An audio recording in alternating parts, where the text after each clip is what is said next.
生活节奏乱了，减肥就废了。这不是危言耸听，这是科学事实。你的身体有个内在的生物钟，它控制着激素分泌、代谢水平、食欲调节。一旦节奏被打乱，减肥就会变得异常困难。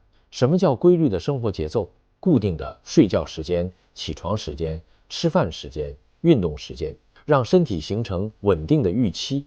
为什么规律这么重要？因为规律的生活能优化激素分泌，晚上准时分泌褪黑素，帮助睡眠；早上及时分泌皮质醇，唤醒身体；饭前分泌消化酶，准备消化。这些精密的生理机制需要规律的外在信号来触发。不规律的生活有多可怕？睡眠时间不固定会打乱瘦素分泌，吃饭时间不固定会影响胰岛素敏感性，运动时间不固定会降低训练效果。想要高效减肥，从建立规律开始，每天同一时间起床睡觉，同一时间吃饭运动。身体喜欢预测性，给它足够的规律，它会回报你意想不到的效果。